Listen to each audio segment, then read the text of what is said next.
Assalamualaikum warahmatullahi wabarakatuh. Selamat siang. Shalom, Om Swastiastu. Namo Buddhaya. Salam kebajikan. Kami dari kelompok 3 akan menjelaskan materi tentang bidang-bidang lingkup politik. Selamat menyaksikan.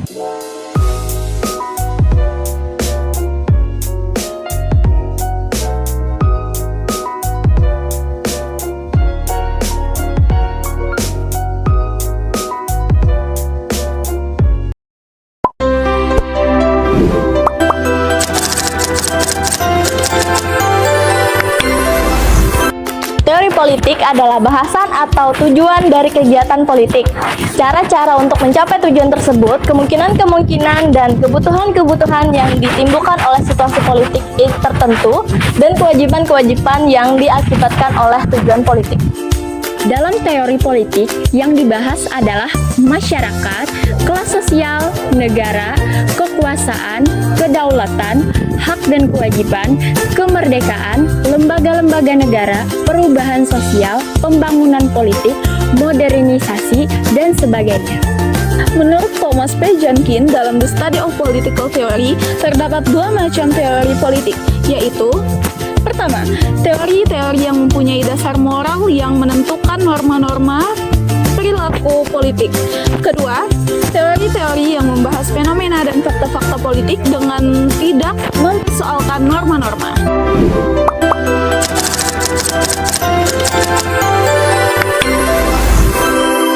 Lembaga-lembaga politik adalah seperangkat norma sosial dan status yang mengkhususkan diri pada pelaksanaan kekuasaan serta wewenang.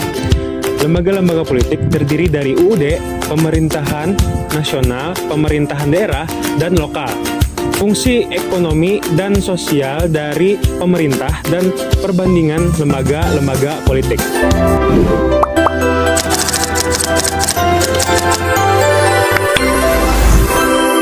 Partai politik adalah suatu kelompok yang terorganisir yang anggota-anggotanya mempunyai orientasi, nilai-nilai, dan cita-cita yang sama. Lahirnya partai politik dikarenakan adanya kebutuhan pemerintah dalam mendapatkan dukungan dari masyarakat dalam membuat suatu kebijakan. Setidaknya ada dua penggolongan komposisi dan fungsi anggota partai politik, yaitu antara lain: 1. Partai politik massa atau lindungan yang mengandalkan kekuatan pada keunggulan jumlah anggota. 2.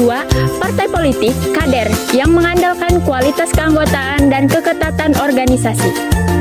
Penuh dengan intrik, manuver, menghalalkan berbagai cara untuk mendapatkan kekuasaan dan manipulasi. Itulah politik yang sering menjadi perbincangan dan tidak jarang orang menganggap politik itu kotor.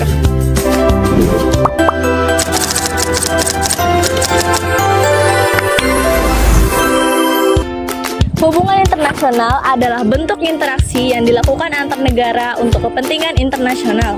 Hubungan internasional biasanya mencakup berbagai aspek kehidupan, baik itu di bidang politik, ekonomi, sosial, budaya, dan lain sebagainya.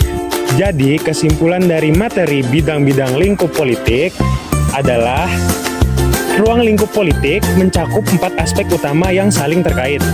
Pertama, teori politik memperkenalkan konsep dan pemikiran dasar yang membantu kita memahami dan menganalisis fenomena politik. Kedua, lembaga-lembaga politik mengacu pada struktur pemerintahan suatu negara yang memainkan peran penting dalam pembuatan dan pelaksanaan kebijakan. Ketiga, partai politik gabungan masyarakat dengan mempengaruhi pemilihan dan orientasi kebijakan, mempengaruhi pemilihan dan orientasi, menggambarkan interaksi antar negara dan organisasi internasional dan mempengaruhi geopolitik dunia. Semua aspek ini saling terkait dan memainkan peran penting dalam dinamika politik di tingkat lokal dan global.